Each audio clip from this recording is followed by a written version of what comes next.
Hello? Hi, Tony. Yeah, All right, we'll get started. great. It is 5 o'clock.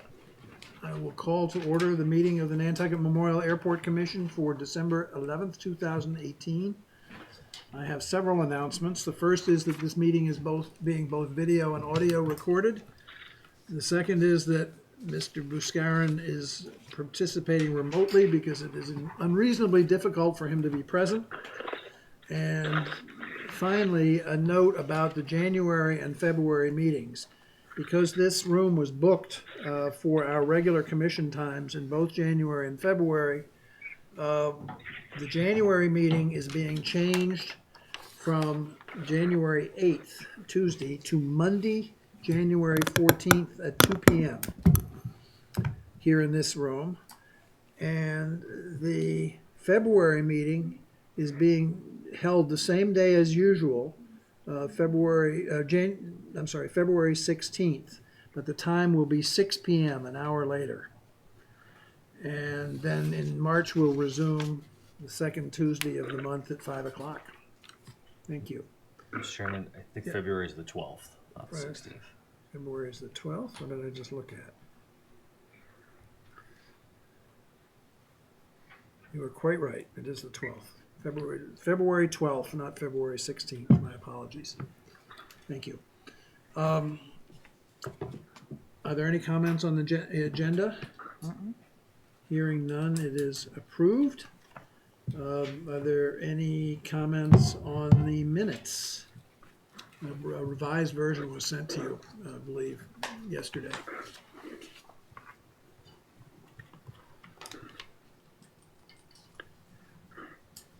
Hearing none, is there a motion to approve the minutes of the November 13th meeting? So moved. Is there a second? Second. How do you vote, Mr. Buscarin? Aye. Ms. Topham? Aye. Ms. Planzer? Aye. Mr. Gasparo? Aye. And the chair votes aye. May I have a motion, please, to ratify the warrants of November 14th and December 5th? I'll make that motion. Thank you. Is there a second? I'll second. How do you vote, Mr. Buscarin? Aye. Ms. Topham? Aye. Ms. Planzer? Aye. Mr. Gasparo? Aye. And the chair votes aye. Is there public comment at this time? Hearing none, Mr. Rafter, would you go over the pending leases, please, and contracts? The first one we have is a beach license agreement with Nantucket Pokey, and that's a annual business fee for a food cart on Nobledier Beach. The next is a lease agreement, or a lease amendment rather, with Marine Lumber, and that was to include 2 10-year lease extensions, and also clean up some prior years miscalculations of CPI. Then we have a contract amendment for Infax, and Katie, correct me if I'm wrong, but this was presented last month, but there was some confusion. There was a 0 change order, but this is the actual number. It was the 81,000 that had been previously discussed to close out the Infax contract.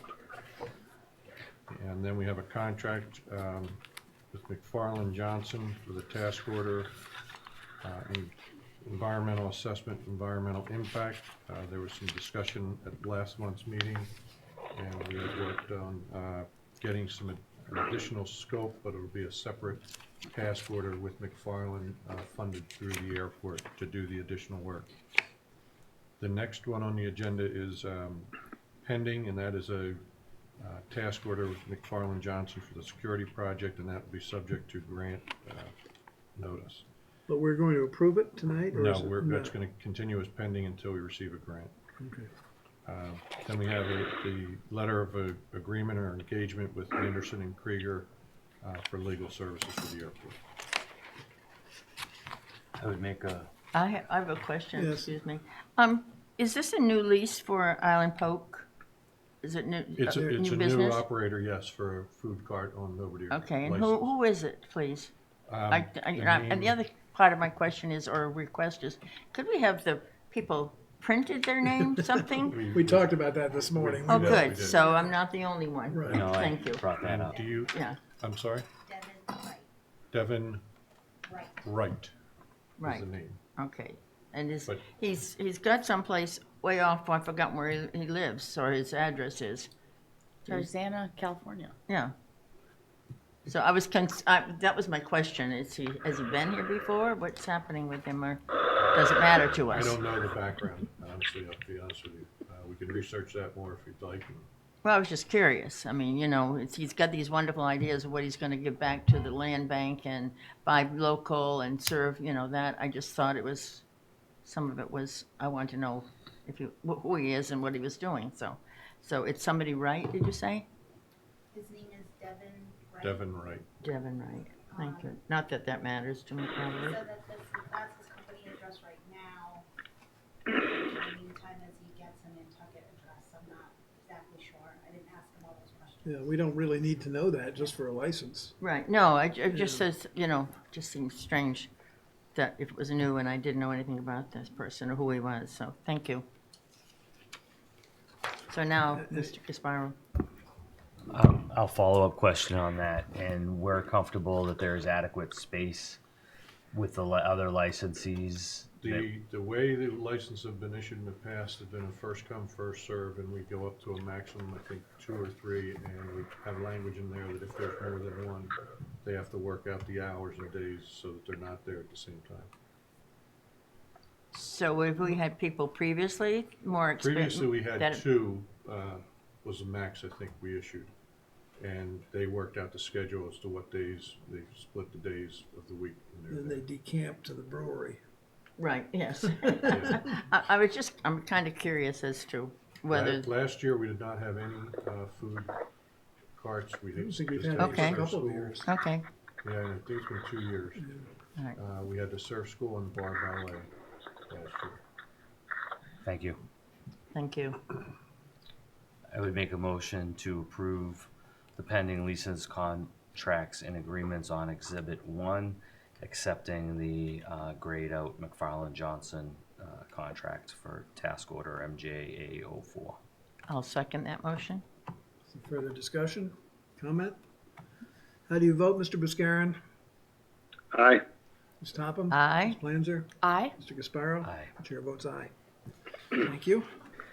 Retrix Aviation reassignment of airline agreements. You want to lead into that? Pending matters first. Oh, I'm sorry. Excuse Excuse me, yes, pending matters first.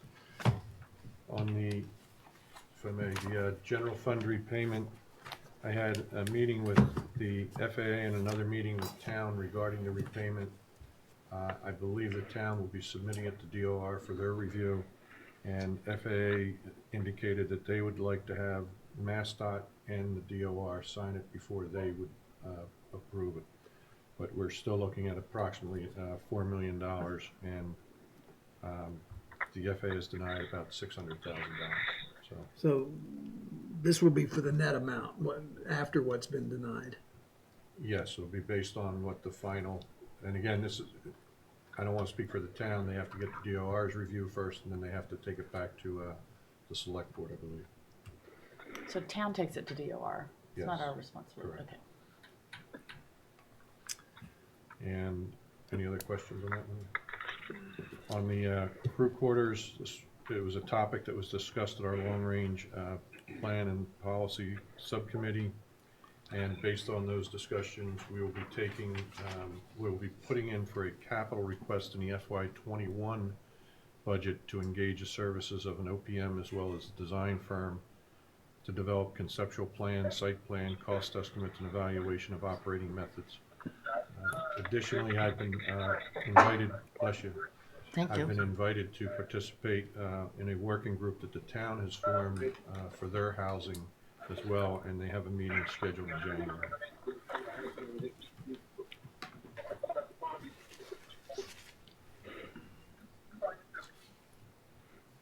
Any other questions? All right, let's move on to Rectrix Aviation.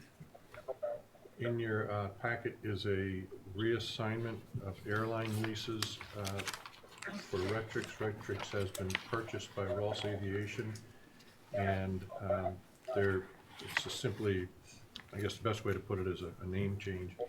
And I know there's a representative here if there's any questions, but we have two agreements with Retrix. One is for their airline operation, and the other is for the ground handling of JetBlue. So this would essentially just transfer it over to the new company. And you'll see there's some name changes and so on and so forth, and then the transfer of the actual assets. And I believe it's scheduled to take place hopefully before the end of the year, or early next year. But from our standpoint, it's transparent, Yes, essentially. there's no changes. Are there any questions on those two agreements? So I think we need a motion to approve both of them. Yes. I'll make that motion.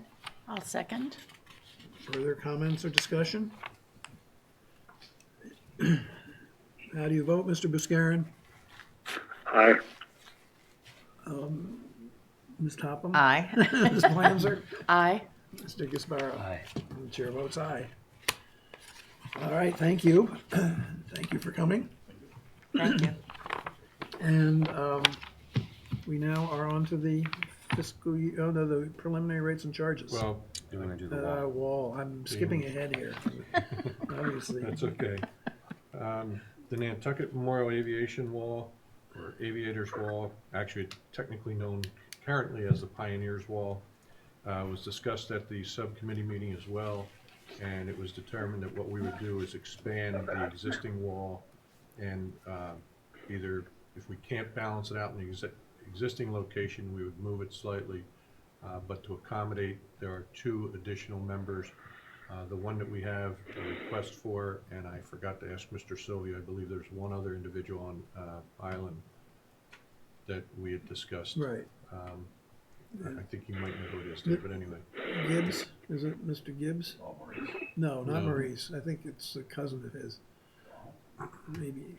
Donald's dead, I believe. This fellow's about, Oh, but that wouldn't this mean fellow's anything. about 95. They're all dead. This fellow's about 95, I gather. So I'll find out. What I'll we'll see, I'm do gonna is see him. we'll try to lay it out so that we can accommodate these two and possibly additional in a balanced fashion if we need to add more. Thank you. Do we need formal approval for that? I don't think so. I don't think so. Okay. I realize people are talking. Let me- but I'll move on to- Excuse me, Mr. Buscarin, there's some background noise. Is that avoidable? I'm in a lobby in a hotel. It's the only place the cell phone seems to work. Okay, all right. All right, we'll go on to the presentation on rates and charges Okay, I'm gonna- in advance of the public hearing that's proposed for January. It's a pre-review, and I'm going to turn it over to Noah for the presentation, but I just want to kind of explain what we're doing here. Noah's going to give you a brief overview of the rates and charges study that was completed by McFarland Johnson. In the handout, you have the introduction and summary. The total document's about 65 pages, and I'll be glad to send it to the commissioners. But we're going to give you an overview of what the study did, and then he's going to go into how we're using that as a means to recommend changes at next month's meeting to our rates and charges. So it's a different approach. It's more scientific than we used to do, and it's a defined methodology. So with that, I'll turn it over to Noah for his presentation.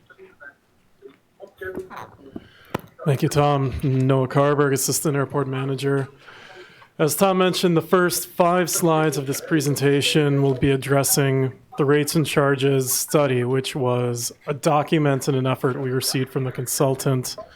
The remaining slides will be addressing a preview of the rates and charges public hearing that we hope to have for next commission meeting.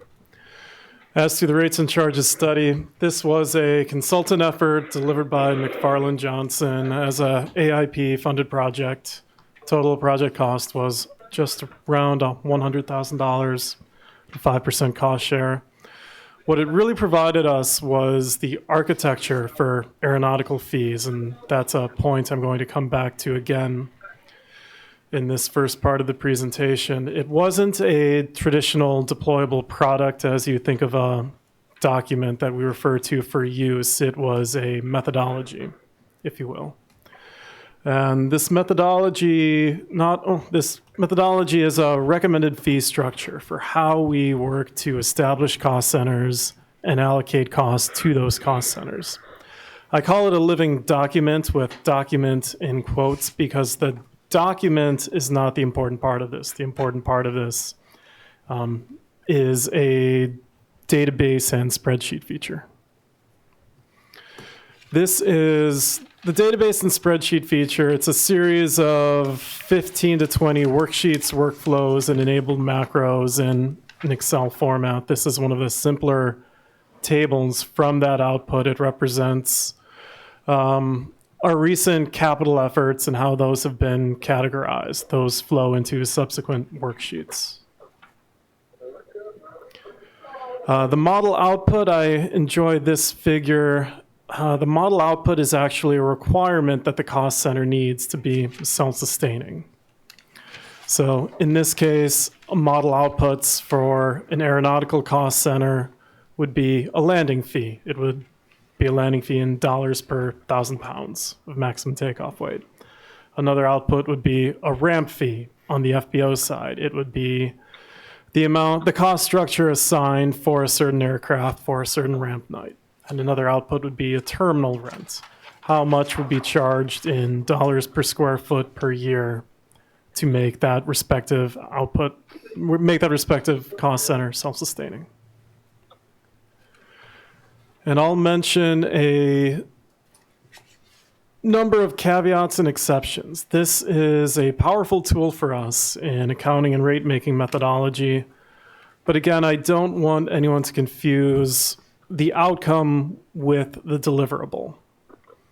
The outcome, it's a methodology. It's a way to go about making decisions and assigning cost fees. The model was run once with a certain set of assumptions, so it spit out a certain set of numbers. It gave us a rate of $3.59 per 1,000 pounds of takeoff weight under one scenario for a cost structure for landing fee. It's important not to, it's a moving target. It's important not to get hung up on the output. It's the deliverable. The assumptions of the deliverable will change. The other important point is for us to take small steps when using this model. It's a modern methodology and it's new to Nantucket. I joke with Tom, it's like the old Johnny Carson genie routine where he's looking at sealed envelopes. And this is a way to get at a landing fee charge scientifically through actual costs incurred and strategic capital goals that we need to set aside for the future. It isn't a benchmarking or a shopping by comparison approach saying, oh, well, New Bedford charges this much. We think we're a little more expensive than New Bedford. Let's set this amount. And the precedent is there for the airport in the way we can mirror the lease fair market value true-ups that we had. For example, in 2012 and 13, we had a number of non-aeronautical land leases that had previously existed at a low rate and 40, 50, 60 cents per square foot. We needed to get leases back up to a fair market value. We didn't take this in one chunk. We took it in 5-year increments with fair market value true-ups. But expect these to be consistent steps going forward. And I'd also caution you to expect continuous changes. We have a capital improvement plan that lists projects that are upcoming in the next 1 to 5 years. These scopes do change with discovery of field conditions, discovery of a standard that changes a regulation. Other impacts or events occur. We can have a taxiway that lets loose a portion of pavement, and we have to address that through a heavy operational cost. An airline can come in and add service, which would be additional to that cost center, which would actually drive a rate down. Or an airline can leave the market, which would leave the requirement for that cost center to accrue to the remaining ones at a higher rate. And as far as changes, I think the Commission does a very good job at focusing on line item costs. I probably shouldn't have struck through line item. It's still important, but to think about the function, it's going to be important to think about the function and the sustainability of individual cost centers. And I did forget to say, please feel free to interrupt me at any point for questions or clarifications. You're basically going to run 2 sets of books? Because you have to be consistent with the town for bookkeeping purposes, but for management information purposes, are you going to reorganize these and look at it differently? No, part of the utility of the tool and the methodology is that our annual budget is an input to the model. So we can continue doing our budget in the line item fashion that we have done. The part that is work for us, and most notably Jamie, is to assign those line item costs to the appropriate cost center at the appropriate proration. So as part of the study and the data gathering, Dan, that's what they did. They took our current structure and then just put it into the appropriate cost centers. Okay, so switching gears a little bit, the same language, rates and charges, but this is a pre-review of what we will be coming to the commission for in January, if they so choose. The purpose, I don't want to steal too much from Tom's manager's report, but we had a sobering meeting with the FAA on our CIP funding and the availability of discretionary money, and our infrastructure needs are beginning to outpace the ability of the AIP to deliver these funds. This isn't unique to Nantucket. This is the situation nationwide where airports are facing aging infrastructure in an era of declining purchasing power of AIP funds.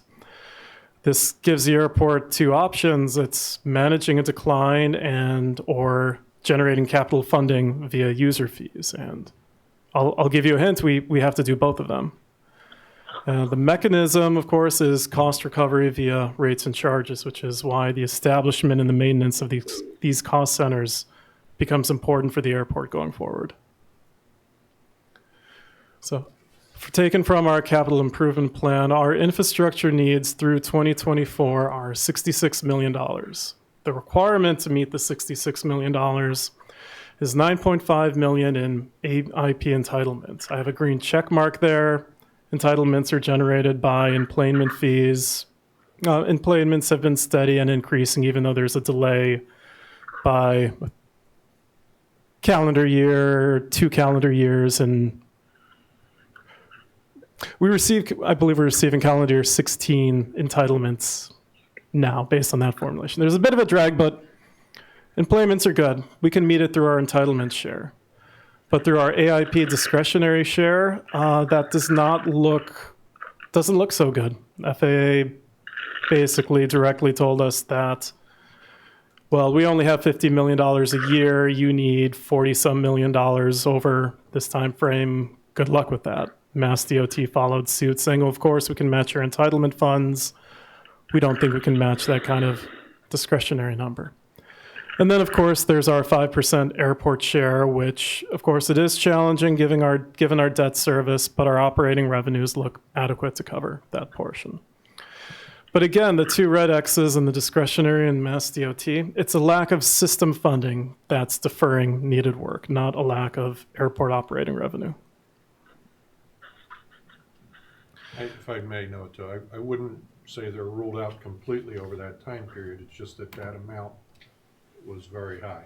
So given a few years' notice, we could build up that hope. I like to think we need to make a more persuasive argument, but Exactly. so going back to our options for managing a decline. Managing a decline is not abandonment. We point to the grant assurances. We're all signed on to own and operate an airport in a safe and self-sustaining manner. The problem in managing a decline is that deferral is very inefficient. We're going to have to put some good money into taxiway echo only to reconstruct the whole set of pavement 3 to 5 years down the road. It's doing the same thing. It's almost doing the same thing twice. So it's, in the long run, it's good for safety. It's good for allowing operations to continue, but it's an inefficient use of resources. And the other option is to self-generate capital funding. We do very well with this on the operating side, and I'm specifically here to speak to self-generating capital funding for our aeronautical cost center, which is recovered through the landing fee. In the future, I have grayed out looking at funding the South Ramp expansion through user costs associated with GA, mostly corporate side of the house, and in future with terminal planning through a terminal-related charge. But that's for the future, not for this presentation. You're talking there about our share, the 5% share, not the whole 100%, right? For this, let me answer that in the next slide. I think, so the mechanism that I'm proposing, and I talked with Jamie and said I'm going to make up a term. I'm going to call it, we have the option to manage this excess towards retained earnings or towards what I call a capital stabilization fund. Much in the same way we have a personnel stabilization fund. The commission can roll retained earnings generated by the delta, the extra money, and use it for a sponsor share, or possibly, to your question, Dan, even for a whole project if it's appropriate and if it's planned for. Speaking to the landing fee, I'm going to speak to the landing fee, how we manage the landing fee airport-wide in context of our grant assurances, and how we can manage to keep providing the signatory discount to our year-round carriers. And in the next few slides, I take some time. There's an important role for a philosophical approach to methodology. We can determine items such as how a rate-making methodology reflects our philosophical approach to cost burden and who uses the airport. So again, we're here to talk, well, I'm here to talk about the landing fee. The landing fee funds the airfield cost center, so the runway and taxiway system. Grant Assurance 22 is heavily in play. There's a lot of case law in the FAA dealing with economic non-discrimination. The basic concept of economic non-discrimination is that everyone has to be charged on the same rate basis. As an airport operator, we can't call out our friends at Rectrix and say Rectrix pays $5 per 1,000 pounds of landing weight. Cape Air will pay $3 per 1,000 pounds of landing weight. That would be economic discrimination. When I ran these numbers and the numbers that I'll present, this represents recovering our local sponsor share, our 5% of the anticipated $19 million cost of taxiway Echo over a 10-year time frame. So this is the small bite that I took for an initial run. And the fun part for me, some people close up when we talk about math. Landing fee at Nantucket, and Nantucket is not unique. This is how it's done at the industry. It's a 1 or a 2-part mathematical equation. A 1 part is a fixed cost, a B variable, if you love linear regression. A 2 part is a fixed cost plus a variable cost, an X variable, if you like linear regression. But that's the difference between a 1 and a 2-part fee. But how these costs, the 1 versus the 2-part costs, are applied, this is where the sponsor can determine within the grant assurance who bears the burden of a cost. So I'm going to take you through our 4 examples of how we use the same landing fee, the current, the proposed, and the philosophy behind them. The first example is our 1-part fixed fee. Transient GA tenants, so if a husband and wife team own a Cessna 172 and they fly in from Chatham, land at our airport at the FBO, they pay $5 per landing. I'm not proposing a change to this. I think it's a good philosophy. I believe as a user of the airfield, we should continue to charge something as this user benefits from the use of the airfield. But it's also a very lightweight prop, so it's minimal wear and tear on the airfield. The money that we're foregoing, we tend to make up in fuel or in community spend. This couple will eat at a restaurant. Maybe they'll buy a nice piece of art, stay at an inn. It's a community benefit. So I'm happy with this landing fee, and the rest of the airport is as well. The second example that I'd like to show is our terminal seasonal users, so JetBlue, United, Delta, American. Their assessed landing fees at the rate of $2.75 per every 1,000 pounds of maximum gross takeoff weight. The change that I would propose is increasing this to $3.03 per every 1,000 pounds.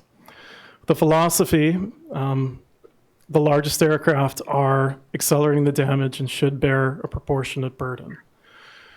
Everyone is going up by the same methodology, but a lighter aircraft, the delta in the before and after, is going to be a lot smaller than the delta in the before and after for an E190 or an A220 or another aircraft we haven't seen yet. So if you're still with me, we're going to switch back to the FBO, mainly for our corporate sector, the corporate jets who come in and out of our FBO. We have a two-part landing fee. We have a fixed and a variable component. So all aircraft over 6,000 pounds maximum gross takeoff weight are currently charged $30 plus $2.75 per every additional 1,000 pounds of maximum gross takeoff weight. The change I'm proposing is to increase the fixed portion from $30 to $33 and increase the variable portion, the number you've seen before, to that same $3.03. This is compliant with the grant assurances. The philosophy is in the FBO, these aircraft do not generate AIP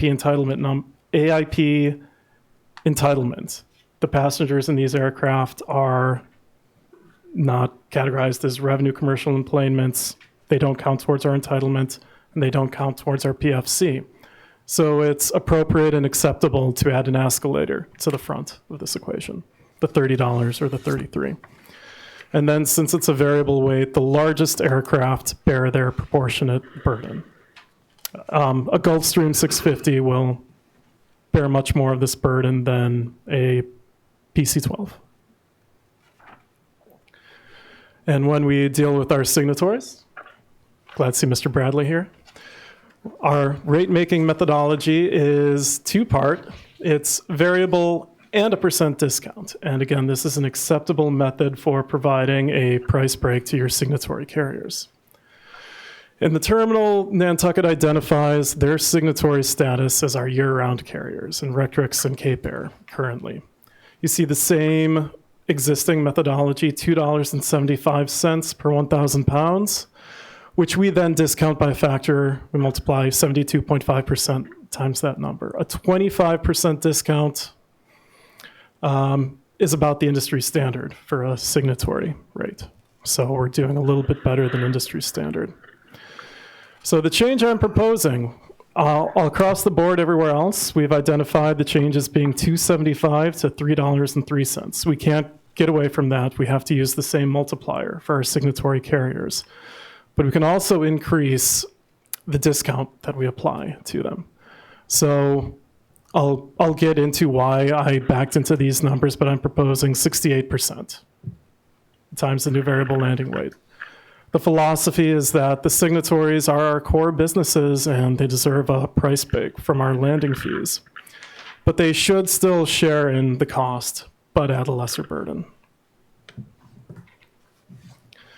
So we can break out the fee impact. I have three sets of rows. I have our signatory airlines, the Cape Air 402.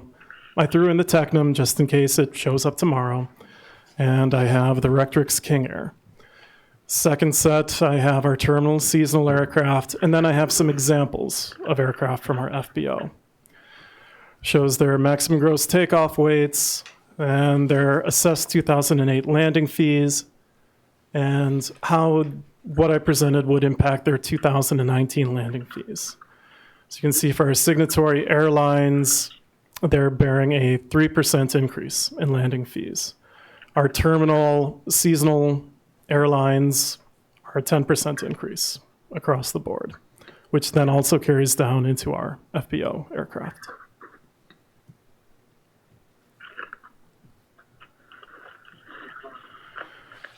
What I find even more interesting is bear with me, I'm going to walk through this one slowly. If we look at our operator groups, we can look at the total landing fee that we received for them in 2018. $147,000 from Cape Air, $206,000 from JetBlue, and nearly $750,000 from our non-tenant GA, mostly corporate jet traffics. $1.2 million in 2008 was received from landing fees to fund the Airfield Cost Center. As far as the percent total in 2018, 61% of the cost is being borne by our non-tenant GA, 17% by JetBlue, 12% by Cape Air. In 2019, we're proposing a $100,000 increase in landing fees.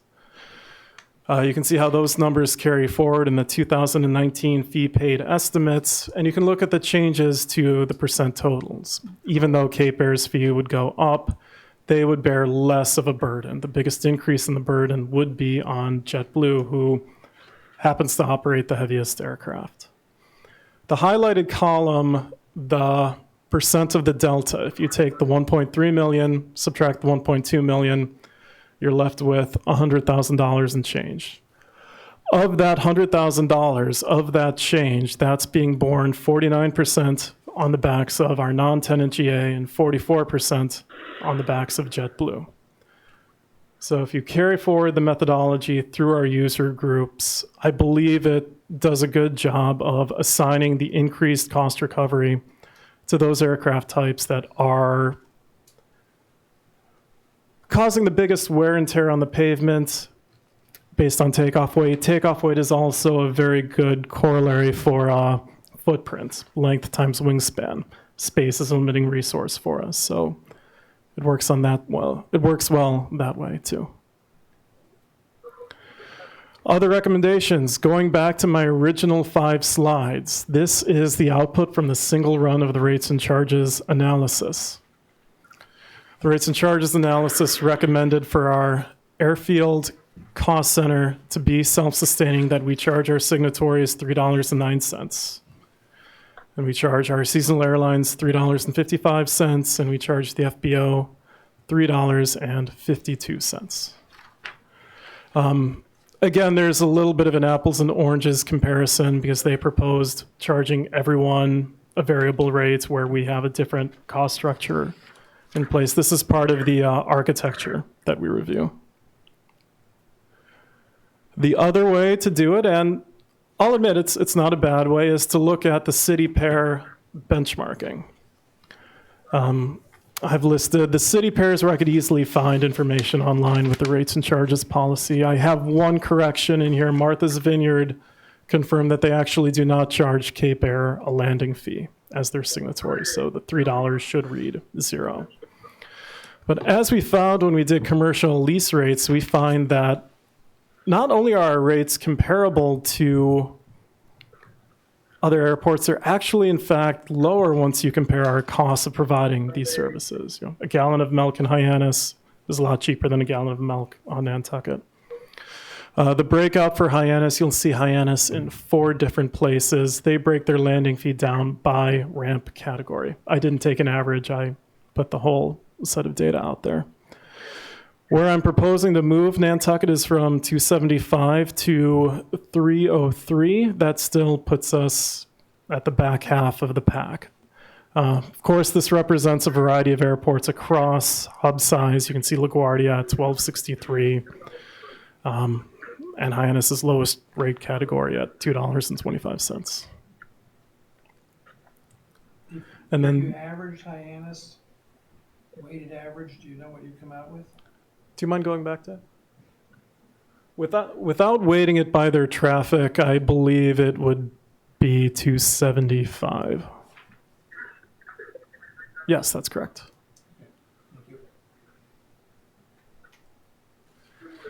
And of course, the meta-analysis, the ACRP study disappeared, but the EPA study that looked at de-icing costs charged back to airlines kept the data alive. In the red box is the non-hub. Nantucket is a primary non-hub airport. These are the industry-level benchmarks for landing fees. Passenger air carrier signatories at $4.25 per 1,000 pounds. We could probably look at the commuter small airline, $4.16, for a more realistic choice. But again, we're below, Nantucket is below industry standard in both its current and proposed landing fee, which is neither good or bad. It represents a philosophy, not a right or wrong. And then, this is the last slide, so thank you for bearing with me. The phrase tipping point is popular on Nantucket. Well, we're at a national programming tipping point. We're in the era of aging infrastructure, and we're in the era of declining buying power from the AIP program. We're used to budgeting user fees to support our operating needs and our major capital sponsor share. We're going to have to continue doing that, and we're probably going to have to consider budgeting future capital programs from user fees. We have the opportunity to work within prescribed methodologies to meet our grant assurances and accommodate our philosophies, and that's something I want to point out. It's a simple manipulation between variables, but it's something we can do and can move forward to set what we think is appropriate for a remote island to do things like accommodate our signatory carriers. And more about the capital improvement plan and the rates and charges analysis, more refinement is needed. I didn't mention that projects change. Items come up, we can put some projects in the queue, we can delay others. Year to year, debt service that we're paying, some of this will roll off the books. It's a moving target. It's something that we're probably going to need to get into the habit of doing once or twice a year, having a update to this model through a public hearing process. But the other item I wanted to point out, aeronautical cost center, addressing the aeronautical cost center by increasing landing fees and increasing our purchasing power. This is the low-hanging fruit that we have on the airport right now. These rates are low for the region and they're low for the industry. So this should be the first point that we look to capture revenue, modernize our philosophy, and involve our capital planning priorities. I'm happy for any questions.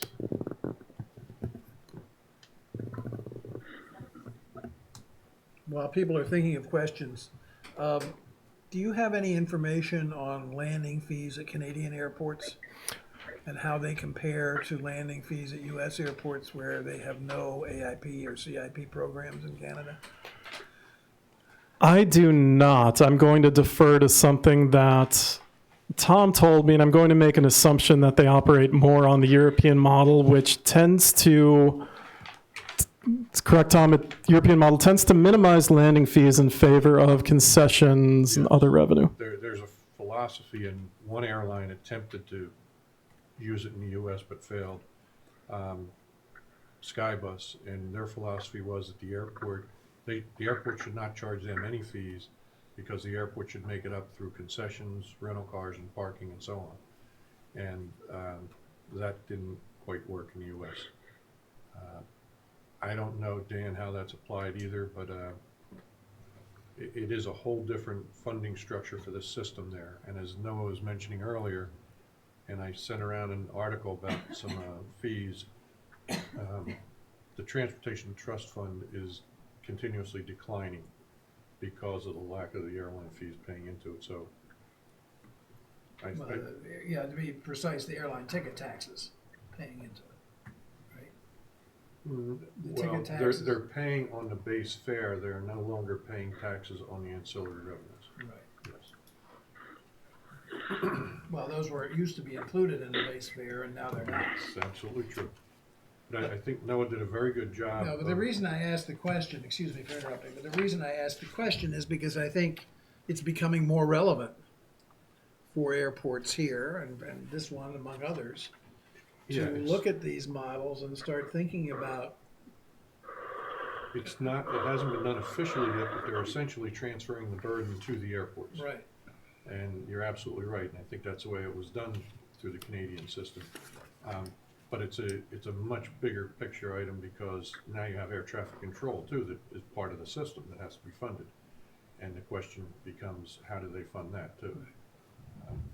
This, I think, it's not easy, but it's something I think we need to well, and I think be up to speed on. the benefit here, there's a couple benefits. one, we're now using a scientific approach, but we're also tying any increases back to the capital program. And that's very big, especially when we're attempting to do our user consultation and so on and so forth with the airlines and explain why we're doing what we're doing. So that was the key. One of the key goals of the rates and charges study was to give us that model and methodology that we can then, we have all these variables and inputs, we can model it accordingly ourselves. I think you're gonna get some flack because people in Nantucket are saying the airport's not that busy. So now we're gonna put our prices up, or rates up, and it's going to make the airport be less busy, is what the feeling's gonna be. I don't know, I mean, I'm just I speaking think for if the we locals. compared this to the change in the bag fees recently, it's nominal. And the airlines are, the challenge we face is the airlines are increasing their fees dramatically I saw that, all right. and radically, and not paying back into the system that they use and, if you will, put the burden on, such as our taxiway. So we have, if in order to keep up the infrastructure, we need to do this.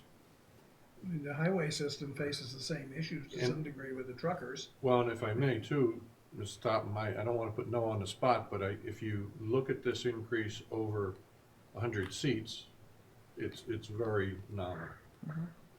Yeah, if you don't mind, And do that.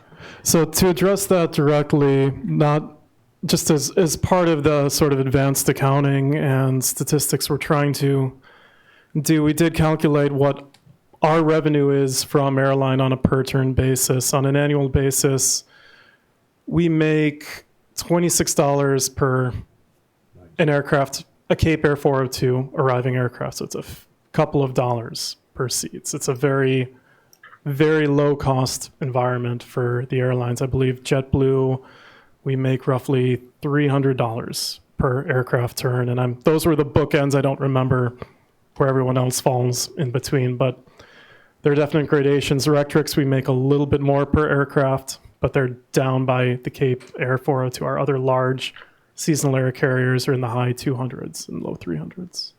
But these are very, Our very costs are competitive. Very low on the airline side compared to other airports. I think that would be important to get that information be known as much as you can, so that, you know, people will not be saying, oh my goodness, about the airport, and then you've got a reason why, and you know, what's happening. Mr. Gaspar, any questions? Yeah, sure, I have a couple Go ahead. of thoughts and comments. I was wondering if this next public hearing is only going to focus on what was reviewed tonight in terms of the airfield side of rates and charges, or are we looking across the board? There are other items that we are going to present. I didn't choose to present them now. I can give you a quick run through of the ones that are at least on the top of my mind if you would like. I think it'd be helpful. Yeah. The other large-scale items are a change to our ramp fee assessment for our seasonal large air carriers. We currently require a seasonal ramp access fee of $3,000 per month for a minimum of 4 months. Given the increase in JetBlue traffic that we've had, it results in a very low cost per turn for them. They pay a price to enter the market, and then they turn a lot of flights. And it's also the large aircraft that have been providing a lot of wear and tear on our facilities. The cost structure that we're proposing is air carriers will still pay that one-time cost to enter the market, but the number of daily operations they can run under that is capped. Operations above a certain number are assessed one of a per turn cost, or the airline has to find, I don't want to say find because we assign it, but they will get a second preferential position. So in the case of JetBlue, their cost will roughly double for a ramp access fee.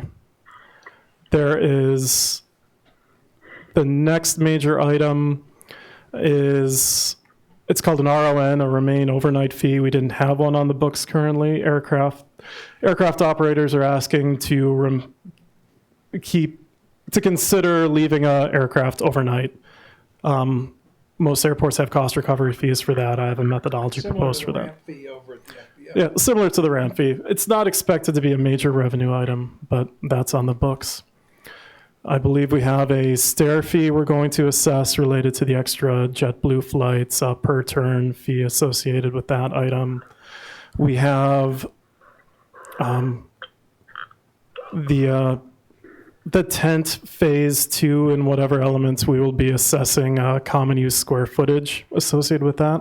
I bring it up, it's not technically a rates and charges methodology. That rate is on the books. The tent was not completed in time for us to assign it to last year's airline lease, so we will be recovering that this year. And there are a couple other items on there. They're not major items, but they're not coming to mind. Right. I'm going to make a couple of suggestions. Are you finished? Or do you have... I had a few other things, but Okay. while you're All right, on. go ahead then.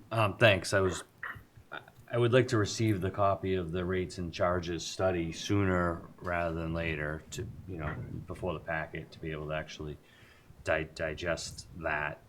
I know probably topic for the public hearing, but in the presentation, the only thing that struck me is it seems if we're looking at overall increases, it may be a bit unfair to leave one at 0 for an increase, the one under 6,000. And perhaps 5%, which would be a 25-cent change just for, I understand that could be the topic, but I wonder if we're coming and looking at these to leave one at 0, is that really fair? I appreciate the other reasons why, but perhaps a small increase might be warranted. I think that for the public hearing, it would be helpful to have a history of the previous increases, for us to sort of have a look at when and how much things, not going back all time, but maybe a decade or something along those lines. We can probably put together what the increases were. We can't tie it back too much. 'Cause it's No. very difficult back in. Yeah, we that can just show some at least a snapshot in terms of, like I say, maybe 10 years or something, or the last 2 or 3 increases, whatever data you might have. I think it just might be helpful in decision making for setting. I wonder about for the benchmark comp cities. I know that you stayed somewhat regional, but I am worried. So also curious with respect to other seasonal type markets, perhaps Aspen, John Wayne, maybe throw 1 or 2 others in there for curiosity. What are they? I don't want to call them tourist markets, but I guess that's what they are. Well, it's Jackson Hole. Yeah, that's Vail, a good one. Vail, Vail. Aspen, Key West. Yeah, I had Key West written down. I'm just curious. I don't think John Wayne's a good example. So fair enough, but I was just quickly trying to come up with. I think it would be interesting, part of Catch 'em, Idaho. the overall decision making. That was all I had. Thank you. I'm going to make a couple of suggestions. One is that this is a lot to take in tonight, and I'm going to suggest that if anybody has any questions or comments on the methodology and on the outcome of the methodology, that they communicate with Mr. Rafter and through him to Mr. Carberg as soon as practicable to get any issues dealt with and out of the way. That's number one. Number two, I'm going to ask that Mr. Carberg, through Mr. Rafter, provide a brief list, as you've just done, but with all the proposed subject changes for the rates and charges for the hearing, so we don't get surprised with that just a day or two before the meeting. And then again, any comments, go back. Anything else? Any other questions or comments? Mr. Buscarin, do you have any questions or comments? No, I'd probably like to spend a little time, just one-on-one with Noah on that between now and then, Well, just to get it I would suggest, absorbed. I don't know how long you're off in your hotel, but hopefully sooner rather than later. So we can give him as much. No, I'll be back on island tomorrow night, actually. Okay, sounds good. Ms. Planzer, do you have anything specific? I thought it was a great presentation. Very understandable and worked right through it. Yeah, good. Thank you. I concur with that. Thank you very much. Thank you. All right. The 19, actually, I guess it should be the preliminary 20 budget, Yes, well, fiscal year 20 budget. it is. I have it as 19 too. actually. Preliminary Just 20 noticed budget. that. Sorry. So the version that you have now, there's been some slight changes, but they've balanced out. The revenue has increased by 31,000 and the expenses have increased by 31,000. The primary drivers in the revenue side were CPI and fair market value rental increases in various land leases, a number of different tenants. And on the expense side, we actually received a number for the health insurance. It went from 888 to 905,000. There's a $6,000 increase in tools and equipment. We're going to be purchasing more airport-owned tools. Right now, the majority of the mechanics tools are owned by the individuals. So we're going to provide the tools, and we just don't, when a mechanic leaves, we don't want to be stuck with no tools. So we need to have the basic. Good idea. And there was a slight increase in professional services. So it's still, again, a balancing act, and it's still, we're not showing any reliance on retained earnings. So that's a very good thing. I don't get that, though. It says transfer of retained earnings of 400,000. That's the PFC. I'm sorry. Oh, that is the PFC. Okay, yeah. Yes. Sorry. Why, it should probably have here a line for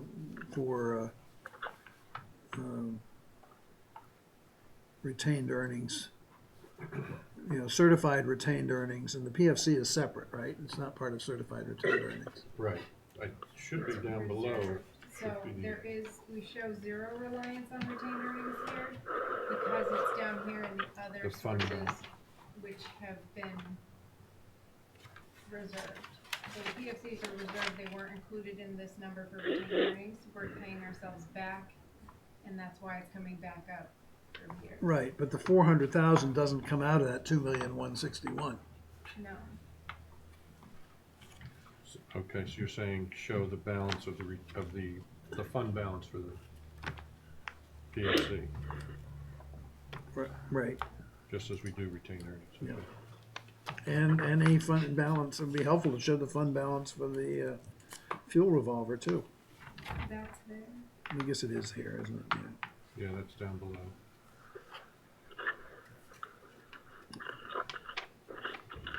That's the 757, okay.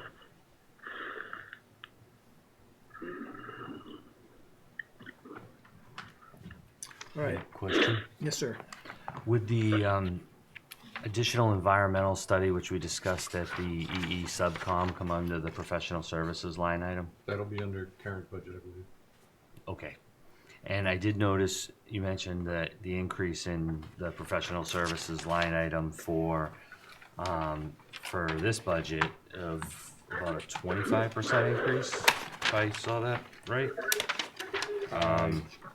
When I just don't go by my math, this is my first Yeah. seeing this, but I think when I looked at it quick, I saw an increase from, No, no, no. where did I It's see? 4%. It's 4%. Just saw something else, and I kept flipping, so. Okay, well, 4% obviously is fine. One other number had jumped out at me, but I'll get in touch with you. Are you looking for approval on this tonight? You ready for approval? I don't think we need to, Dan. I think we can go to January. I don't even know that we have a FinCom meeting set up just yet. Okay. I would Are like, you not anticipating any changes? I'm sorry? Are you anticipating any changes? What? All right, I guess the question I would ask about all this is what's the elasticity if the economy goes south?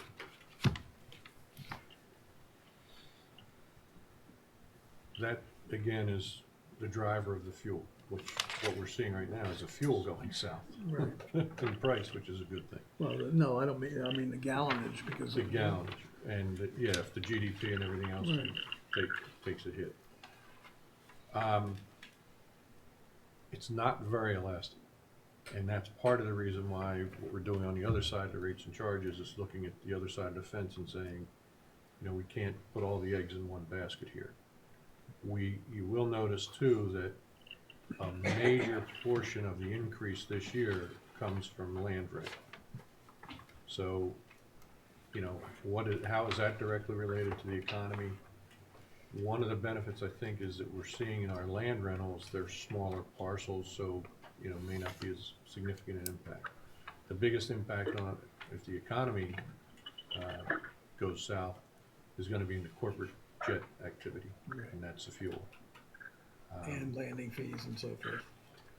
Yeah, so, I mean, there's some offset because the amount of fuel you have to purchase goes down too, but still, you are getting squeezed on your margins. yes, and we would have to take other potential measures too. Right, I don't want to dwell on it, but I just think we need to keep it in our. That's why we're looking at trying to diversify the revenue stream. We have the fuel, we have the land now, and we're working on the commercial, if you will, aeronautical. How about a casino? We do have other opportunities with land, I'll leave it at that. All right. Any other questions on the budget at this point? Mr. Gaspari, you all set? I am, thank you. Okay. Managers report. On the project side of the house, we mentioned Pioneers Wall, the PA FIDS, we're closing that out. The geometry update and ALP pen and ink change, we're awaiting an update. We asked at the CIP meeting and they indicated that it was on the other planner's desk, and we're waiting to find out if they're approving that. Let me see what else we have. The EAEIS, we're going to be getting that now that we have the task order approved. On bids and RFPs, we're going to be reissuing Sun Island. We selected an OPM for the security project. The fuel supply RFP, we have to break out the fuel farm rehabilitation, and we'll be issuing the fuel supply RFP separately. We're working on that. The rehabilitation, we will fund design out of this year's money, and we're going to be looking to town meeting for some language change on the use of the fuel revolver that would allow us to do the rehabilitation work to the fuel farm. It was just a tweak in the language that's going to be necessary. We received one bid today for 143 Old South Road, and that will be under review. The RFP for what is known as Truck 8, our old gas and diesel refueler, bids are due in on the 18th. And Katie's working on a number of other procurements, including on-call airfield electrical services, HVAC and geothermal services, and the fuel farm annual inspections. Any questions before I go on to, operations, I'm sorry. You said you're putting out Sun Island again. I assume that piece of land is what you're talking about? Yes. I wonder if it's not worth waiting a while. I believe we just had somebody in the other day asking about it too. Did we? Somebody was speaking to Linda because she was asking me what size it was, and there was a gentleman there inquiring. Dan, it seems as though every time we put something out, we close the bids, and then the next day we're getting calls from people. Right, I know. And we do a very good outreach. We try to get it out there to everybody, and we have a list of. But it's getting a bit shop worn, is my only point. And I'll just raise the point. I'm not. And that's fine. I'll be honest with you. I'm sure Katie would be glad to hear that. We can defer it a few months because we obviously have other things to work on, and we're gonna be stretched quite thin in the office here for a little while, so Unless somebody comes in with a check deposit, we're ready to I go. would, I would be inclined to defer. Okay. I don't know how the rest of the commission feels. Well, it's good input in terms of prioritizing it, so move accordingly. On the operations, we mentioned the fuel revolver earlier, and the commission did approve us to go forward with a request to increase the cap to $5.2 million.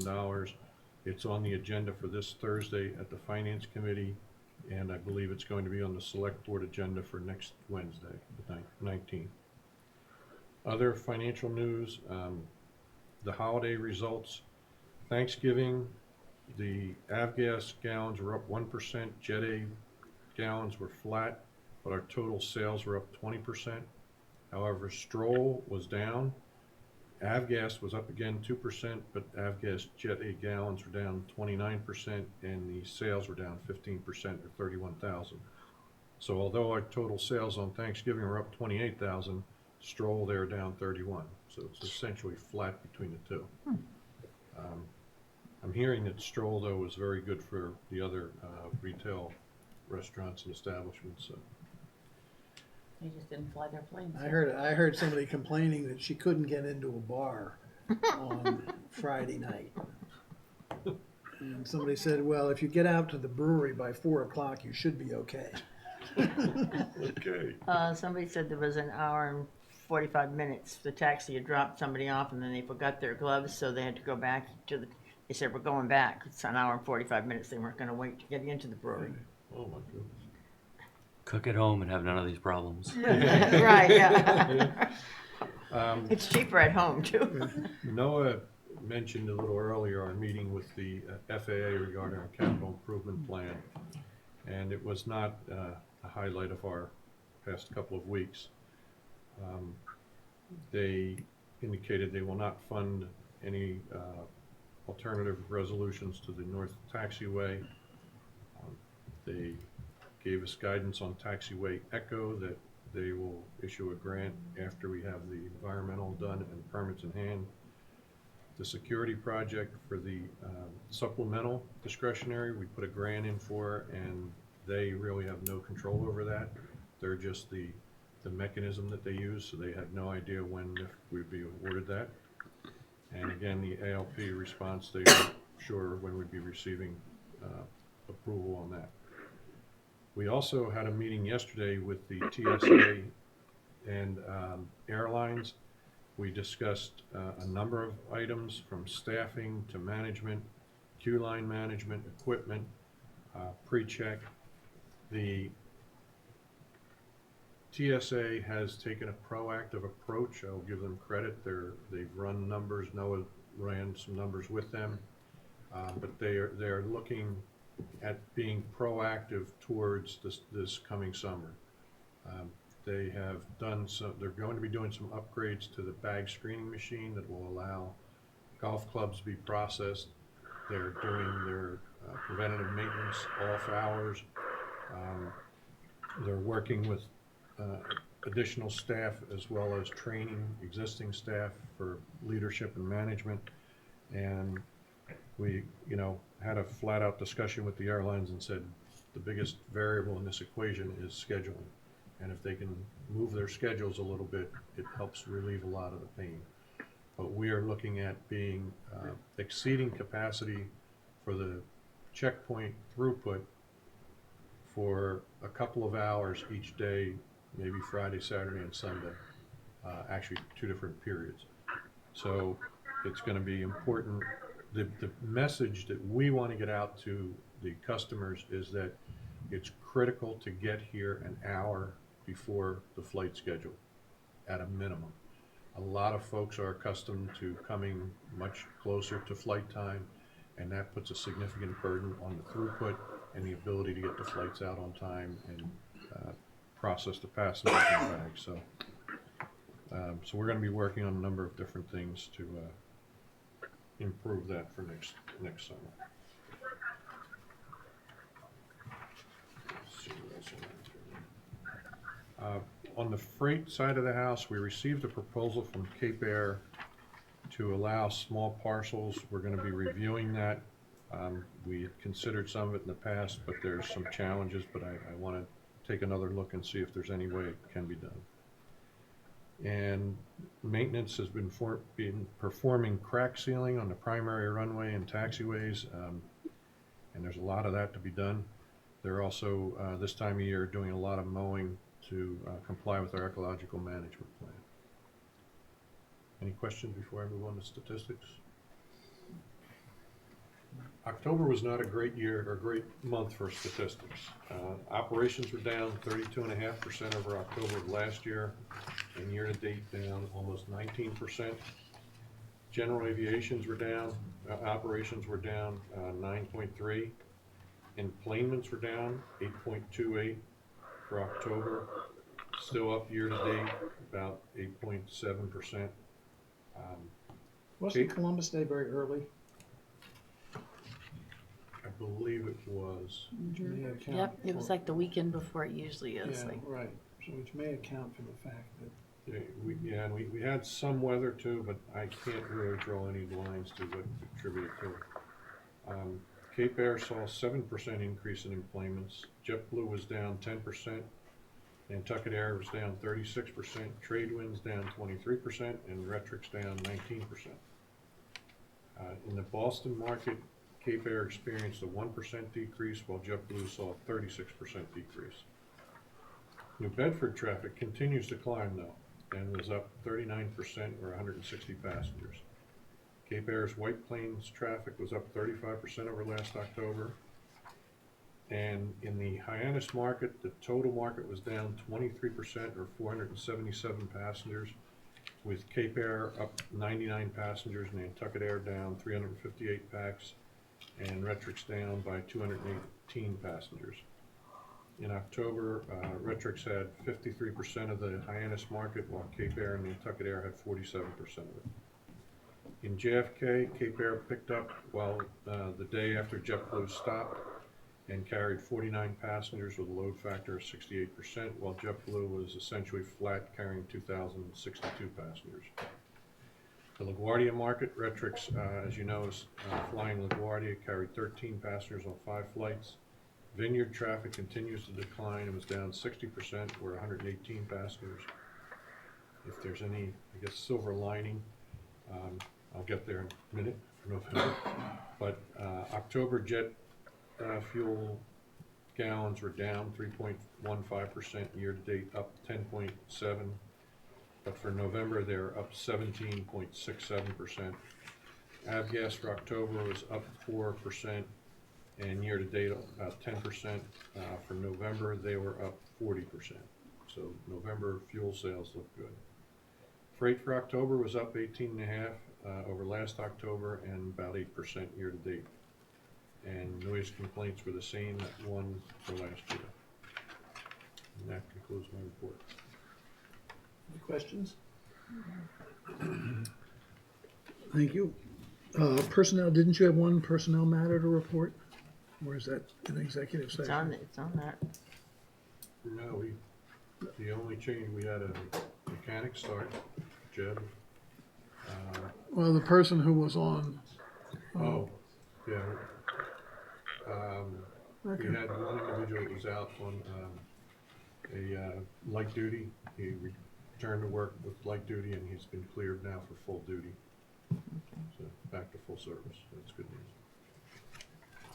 Did that ever get resolved with, there was a question on the, with the union and all? Well, they have yet to present a proposal. Okay, They have asked about it, and I explained to them what they need to do, and they're supposed to be preparing a proposal to us.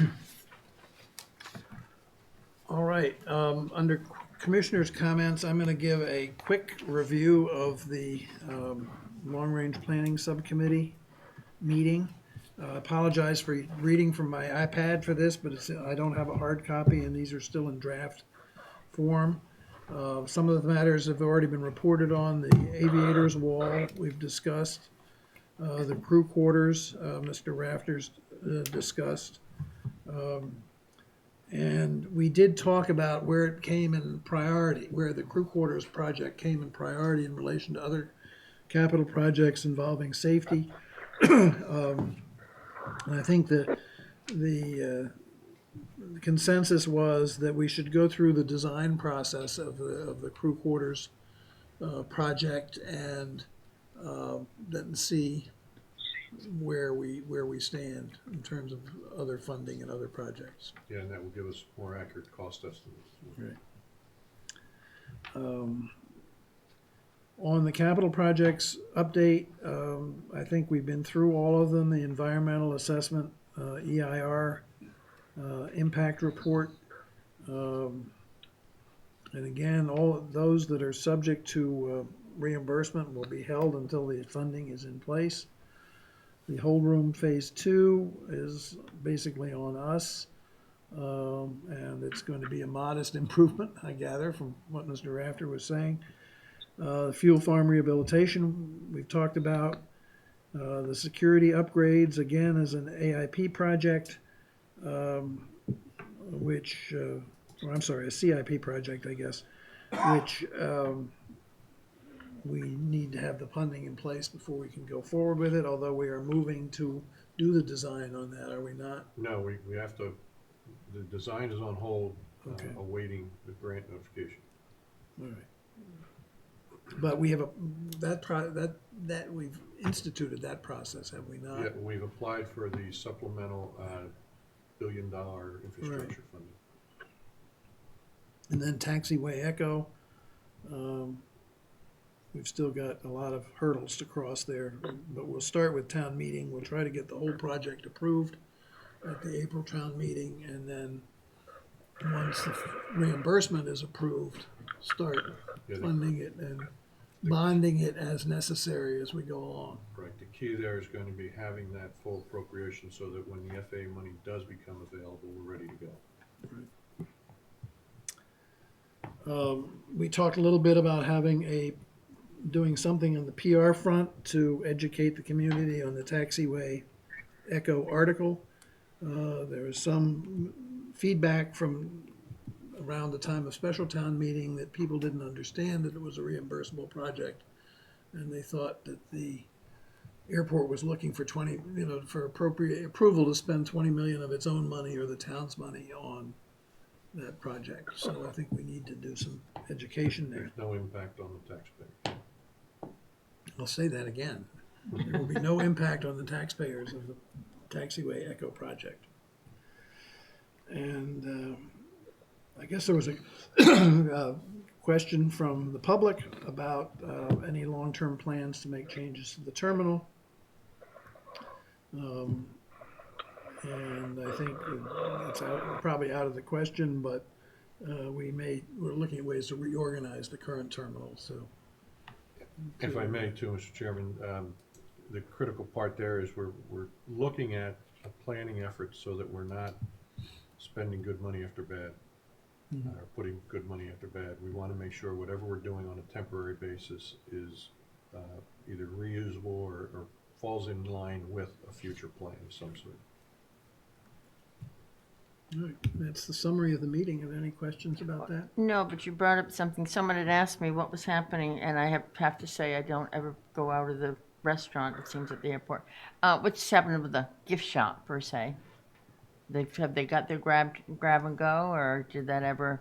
Yeah, that is operated by Crosswinds. Okay. However, it's a seasonal operation. So Okay. there's nothing going on there now. Right, Yeah, we allowed that to be a seasonal operation so that they could add to their revenue to offset their losses that they face in the wintertime. I thought it had started, but by the way the person talked, it was nothing, so I thought, well, I better check.